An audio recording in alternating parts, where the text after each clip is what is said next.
দীর্ঘ 14 বছর পর, দীর্ঘ 14 বছরও না বন্ধুরা, দীর্ঘ 14 মাস, এই 14 মাস থাকার পরে কিন্তু বালু, জ্যোতিপ্রিয় মল্লিক, খাদ্যমন্ত্রী, এক্স খাদ্যমন্ত্রী, food minister of West Bengal, উনি কিন্তু জ্যোতিপ্রিয় মল্লিক আজ ছাড়া পেয়ে গেলেন 14 মাস জেল খাটার পরে।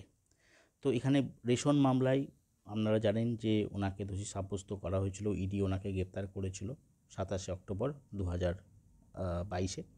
তারপর থেকে উনি কিন্তু জেলেই ছিলেন। বিভিন্ন রকম কায়দা কানুন করে উনি প্রথমে হসপিটালাইজড হয়েছিলেন, তারপর ওনাকে আবার আবার জেলেই যেতে হয়েছিল। তো এখানে দেখুন, এত কিছু দুর্নীতি হওয়ার পরে যে মানুষগুলো ছুটি হয়ে যাচ্ছে, যে মানুষগুলো ছাড়া পাওয়া যাচ্ছে, সেই মানুষগুলোর মধ্যে একজন আছে আপনাদের অনুব্রত মণ্ডল। অনুব্রত মণ্ডলের নাম আপনারা অবশ্যই শুনে থাকবেন। বীরভূম এবং বোলপুরে ওনার আধিপত্য, টিএমসি নেতা। আর একজন এই জ্যোতিপ্রিয় মল্লিক, ইনি কিন্তু 14 মাস পরে ইনিও কিন্তু ছাড়া পেয়ে গেলেন। তো এটা কি আমাদের কমন মানুষ যারা আছেন, যারা আমরা সাধারণ মানুষ, তাদের ক্ষেত্রে কি এরকম হয়? তারা তো দিনের পর দিন তারা জেল খাটেন, ছোটোখাটো কিছু করে থাকলে তারা জেল খেটে খেটে মরে যান, জীবন চলে যায় পুরো। কিন্তু এদের বেলায় এরা কি করে, এরা কিভাবে জেল থেকে বেরিয়ে যায়? এই যে জ্যোতিপ্রিয় মল্লিক একটা বিশাল রেশন দুর্নীতি মামলায় জড়িত, যেখানে কোটি কোটি টাকা, যেখানে আমরা জানি যেখানে ইনভলভ রয়েছে, যেখানে এত মানুষের জীবন নিয়ে খেলেছে, এত টাকা নিয়ে, গরিবের টাকা উনি ঘরে ঢুকিয়েছেন।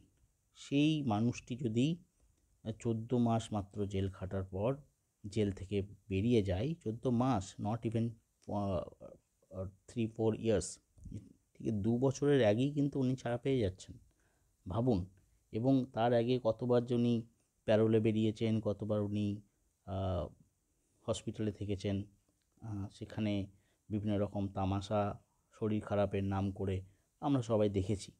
কিন্তু আমার কথা হচ্ছে, শুধু টিএমসি না, শুধু টিএমসি না, যে কোনো পার্টির বড় বড় লিডাররা, বিজেপি হোক, ঠিক আছে, সিপিএম হোক, কংগ্রেস হোক, এনাদের ক্ষেত্রে কিন্তু রুল আলাদা। এনাদের ক্ষেত্রে রুল পার্টি করলে কিন্তু একটা বিশাল সুবিধা পাওয়া যাচ্ছে, আমরা দেখতে পাচ্ছি। সাধারণ মানুষ যদি এরকম কিছু করতো, ওকে হয়তো মিনিমাম 14 বছরের জেল দিত, ঠিক আছে, কেউ কিছু শুনতো না। এনারা দেখুন, মাত্র 25,000 ব্যক্তিগত বন্ডে, 50,000 ব্যক্তিগত বন্ডে ওনাকে কিন্তু রিলিজ দিয়ে দেওয়া হয়েছে, ছেড়ে দেওয়া হয়েছে। তো আপনাদের কাছে এটা জানতে চাইবো, এটা কি ঠিক হয়েছে? এটা কি বিচার ব্যবস্থার প্রতি আমাদের যে এত আমরা বলি যে বিচার ব্যবস্থা প্রতি ভরসা রাখা যায়, তো বিচার ব্যবস্থা কোথায়? এই যে সবাই ছাড়া পেয়ে যাচ্ছে এক এক করে, অনুব্রত থেকে বালু, হ্যাঁ, অনেকেই আছেন যারা ছাড়া পেয়ে যাচ্ছেন।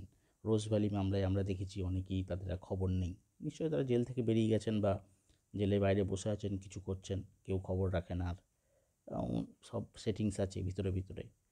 তো সাধারণ মানুষের ক্ষেত্রে কেন এত কষ্ট? সাধারণ মানুষের ক্ষেত্রে কেন এত বছরের পর বছর জেলে পচে পচে মারা যাচ্ছে লোকে? আর এই যে মন্ত্রীরা, তারা কিন্তু ছাড়া পেয়ে যাচ্ছেন। এটা কি কিছু জাস্টিফাই হচ্ছে সাধারণ মানুষের সাথে, বিচার ব্যবস্থার সাথে? অবশ্যই আপনারা জানাবেন, এবং এরকম ভিডিও আমি আরও পোস্ট করতে থাকবো। ধন্যবাদ।